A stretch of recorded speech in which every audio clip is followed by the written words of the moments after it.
Funding for this program is provided in part by the Minnesota Arts and Cultural Heritage Fund and the citizens of Minnesota.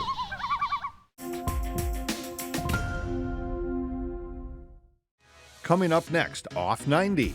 Memories of a nearly 70-year-old food stand at the Mower County Fair. A tour of Rochester's Plummer House. A watercolor artist in Albert Lea. And a radio-controlled car racetrack in Blooming Prairie. It's all coming up next, Off 90.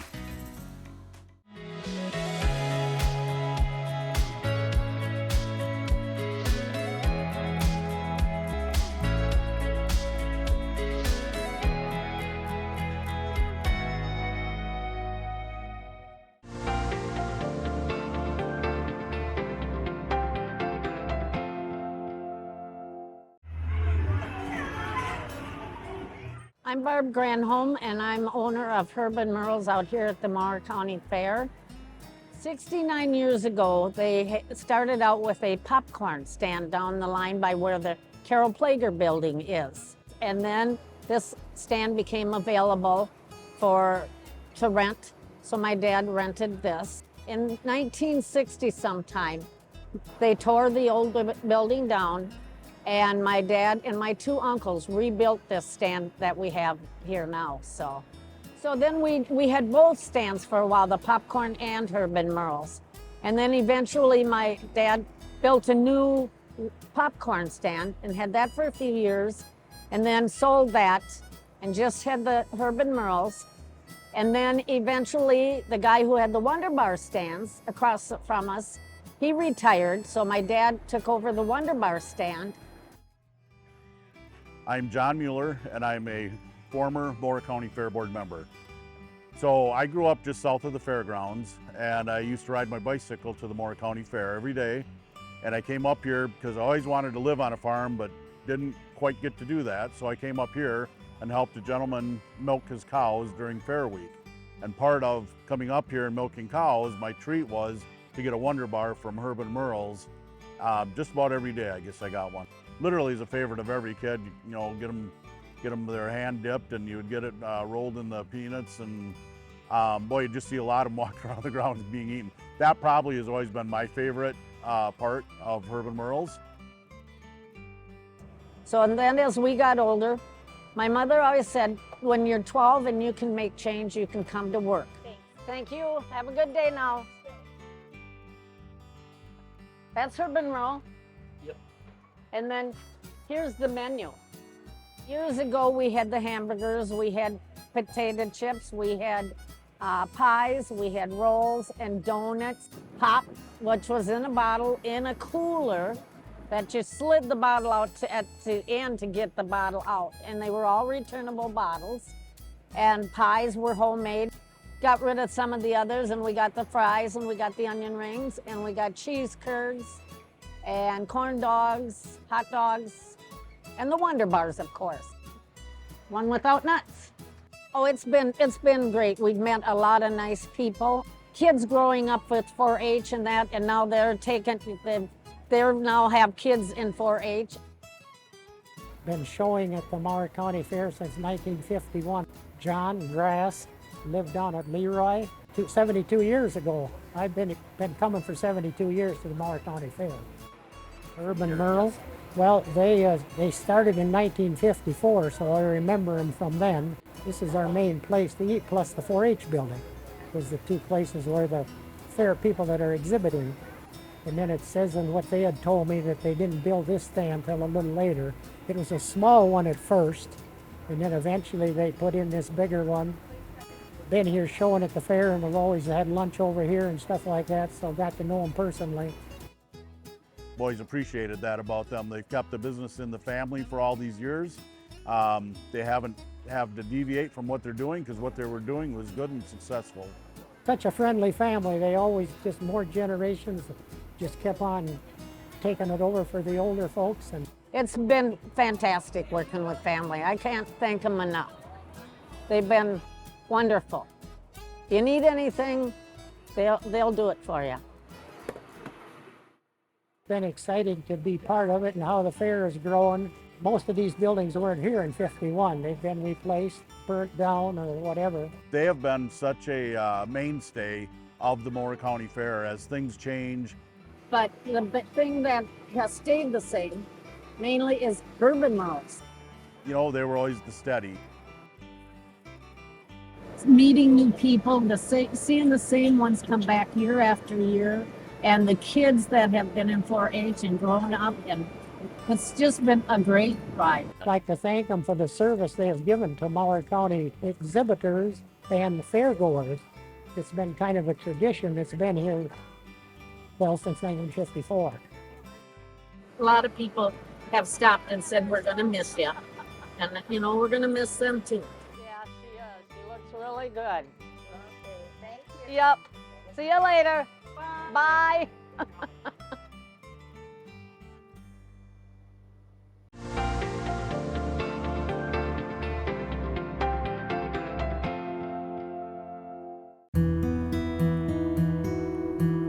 The house was built between 1917 and 1924, and Henry Plummer was one of the first doctors outside of the Mayo family that the Mayo brothers hired.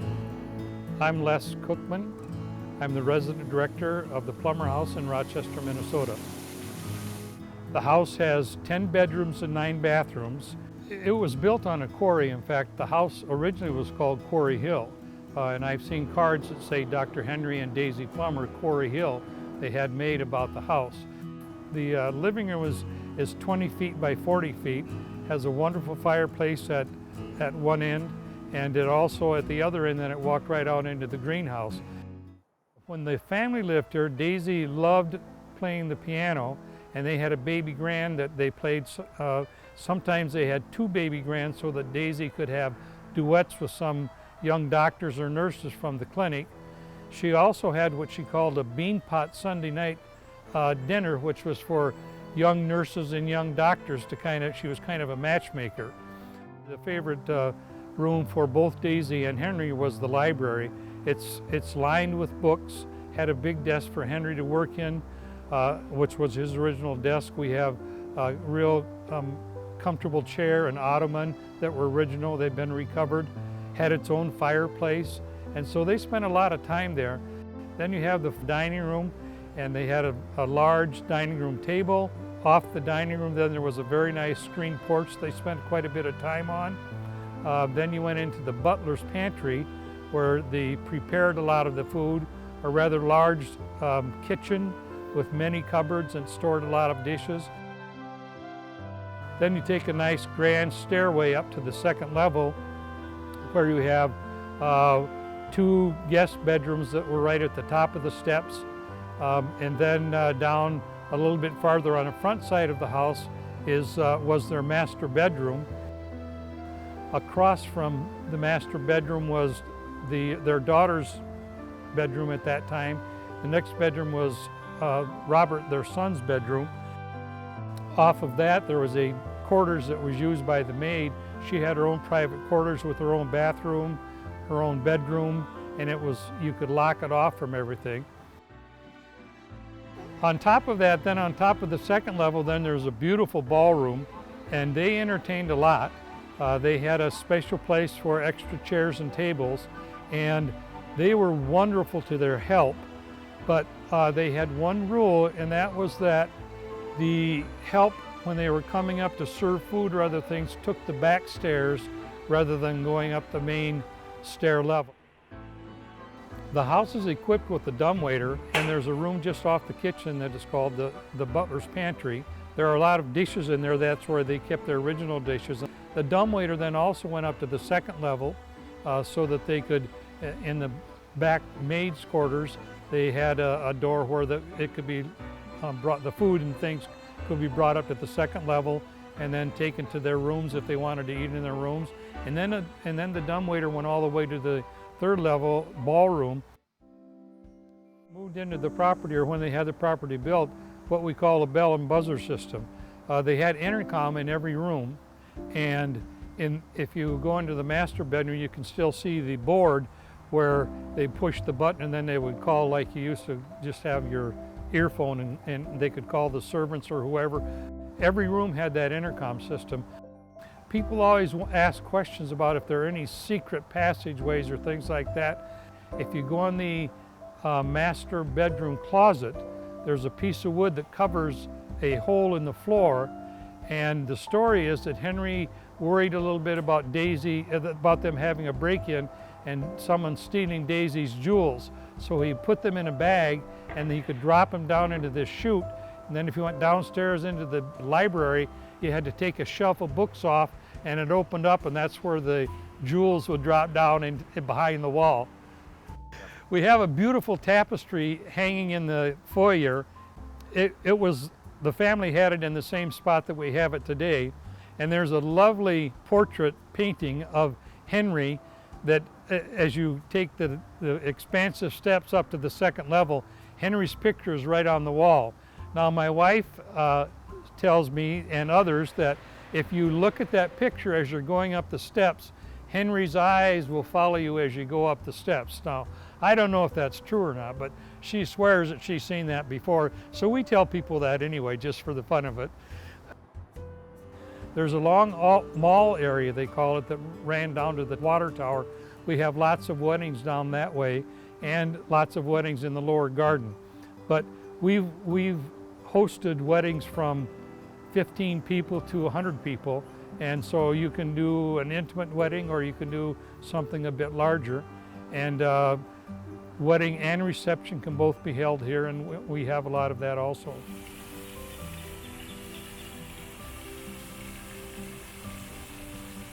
The Plummer House actually is a public facility, and it's a grand historical mansion that is now open to the public some days. It's not shut off. The grounds are open all the time.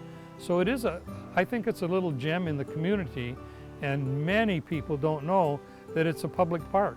You can come up here, sit out in the grass anytime that we don't have a rental event. The majority of the furniture we have in the house is original, and it's been recovered in some cases, but the dining room table, dining room chairs, the living room furniture. We have one natural rug that was in the living room when the family lived here in the later years in the 40s. We kind of feel like we owe it to the family to make sure that it's maintained like it has been for years and years, and that it be accessible to the public. I hope it doesn't ever get to a point where the public is not able to walk around as they are now. And the rental rates are quite reasonable for events. We have events from 25 to 100 people, so it is accessible. My kids have grown up here. My grandkids have never known any place else as Grandpa and Grandma's house except for the Plummer House, and that's pretty unique. That's pretty special.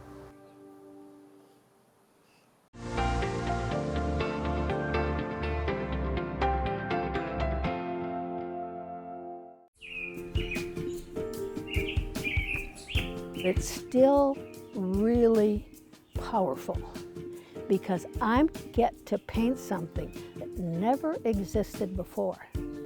I'm Bonnie Broitzman, and I'm a visual artist, and watercolor is my favorite media. And I went through North Central College in Naperville, Illinois, which I loved, and the art instructor was a beautiful watercolorist, but it wasn't considered a permanent media at that time, so you had to major in oil if you were a painter. Husband didn't care for the smell of oil paint. And then after we had little children, after I had taught for a while and then we had a family, the children and oil paint is not a good combination. So I decided I need a real quick and fluid media. So I took up some watercolor classes and absolutely fell in love with it. I was real interested in art history and European art, so our family did move to Europe. We lived in Germany for a year, and I did a major art history graduate course. I was offered a job in Austin, Minnesota, and I taught in Austin public schools for 13 years. And I took the job because they offered me a job right on the same block as where my father and mother's home was. And my dad was a paraplegic, and I thought, gee, I'm supposed to come back to this area and help my parents out and teach school again.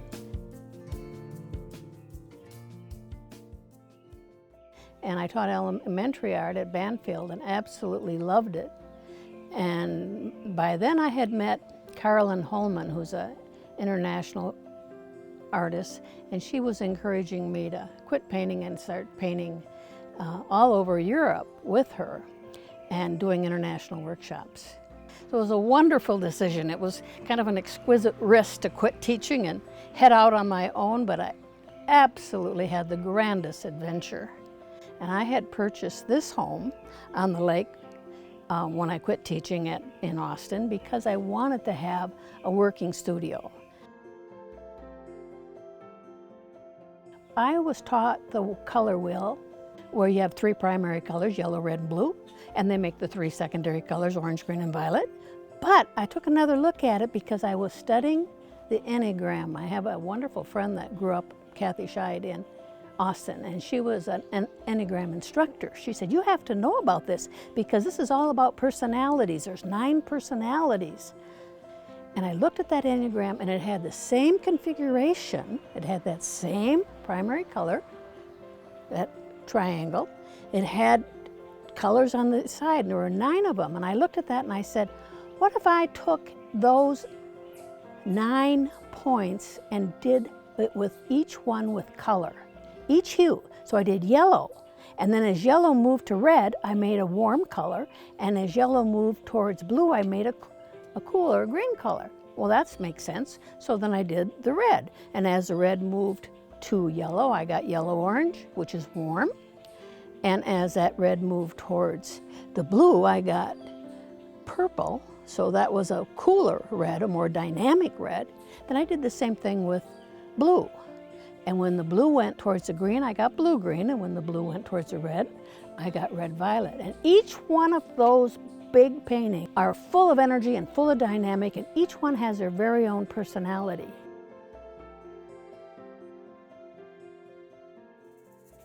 And as you move around the Enneagram, and you look at those colors, and you start saying, well, you know, this personality could change.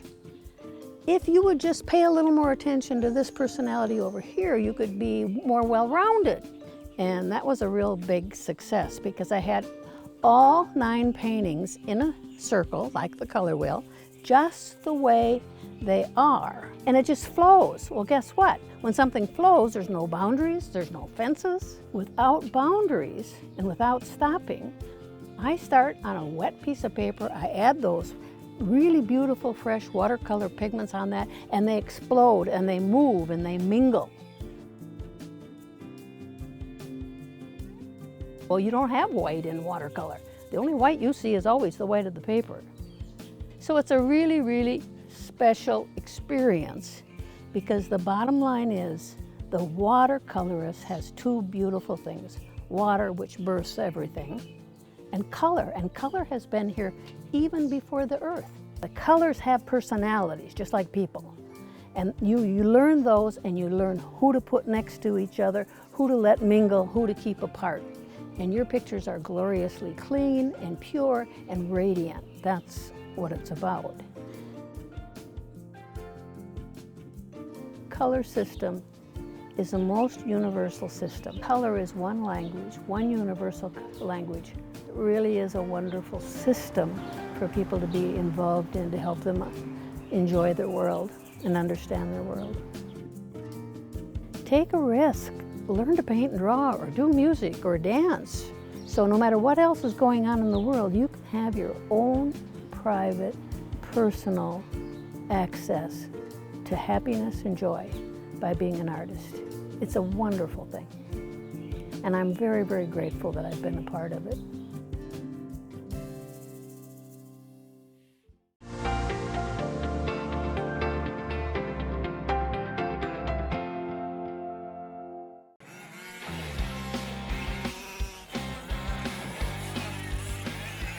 RC car racing to me is fun. I get to do it with my family. It's a learning experience. Every time we race, we learn something new. I am Justin Dockin from Austin, Minnesota, here at Southern Minnesota RC Raceway in Blooming Prairie. I'm originally from Albert Lea. A friend of mine from Clark's Grove owned the gas station there, right off the interstate, and he had all the land in the back, and I asked him one day, hey, can I build an RC track back there? He said, clean it up, cheers. So we were there for probably about, I want to say 5 years. And so I started looking around for a place. He ended up selling the gas station, so we had to move anyway. And this one fell into my lap, and it's been a godsend ever since. We're known pretty well now, so I mean everybody knows we're here. But when they do all show up, we have one, you know, it's one big race. So classes we run, we have a rookie class, which is under 13.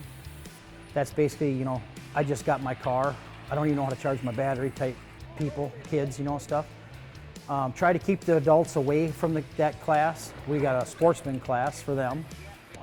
So we pretty much got, you know, there's probably 9 classes, and then we just added this summer, we added a rock crawling course outside.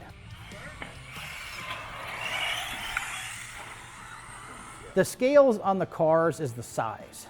So you can start off with 24 scale, which is like size, you know, like this big.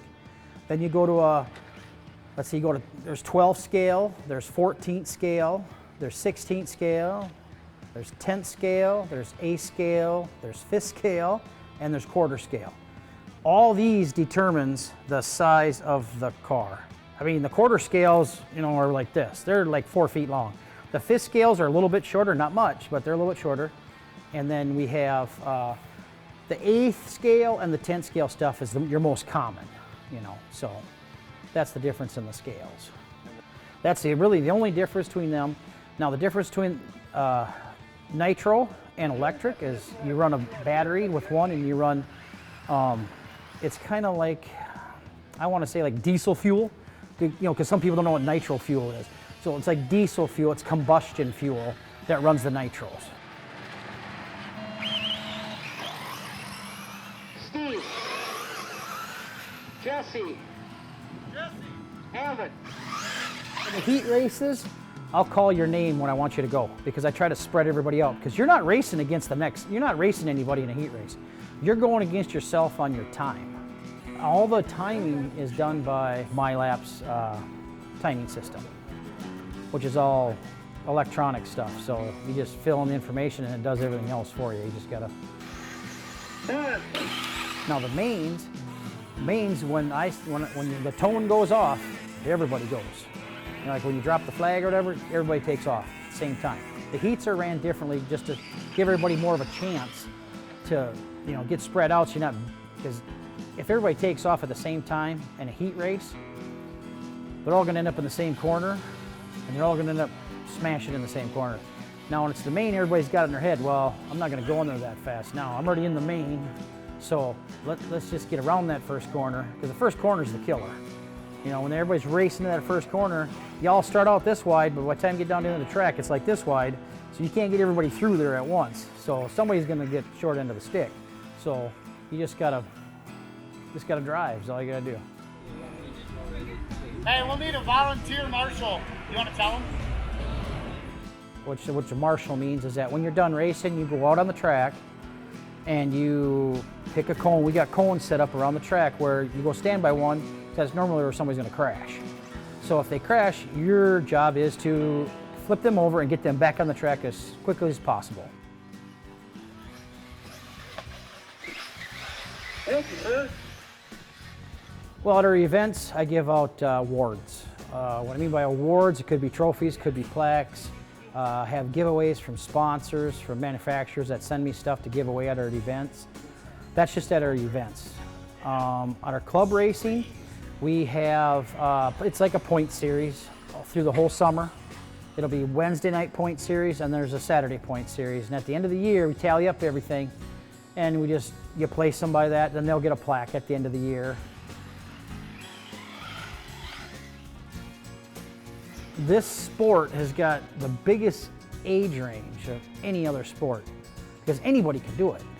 You don't have to be, you know, good at, you know, hitting a baseball or driving a car or whatever. You just got to go out there and have fun.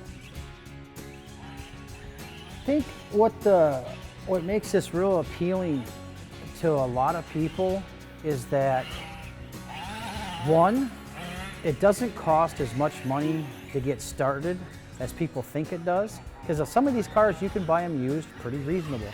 Number two is that you can go to a place and meet a bunch of new people and hang out and have a good time.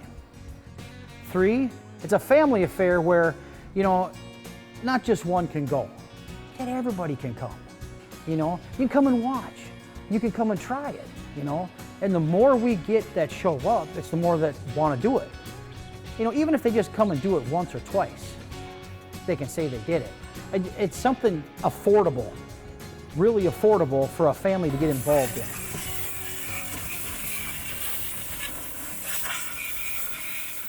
Doesn't matter how long you've been doing it, there's something new to learn all the time. And I think that's the key that gets at why we're so interested, is because it ain't the same boring thing over and over and over again. That's what we're trying to make this one facility that you only got to go one place to have fun. My favorite part of racing is competition. Who can carry the bragging rights to the following race, you know, to the next race or whatever. So that's where it really gets fun, when you're out there having a good time.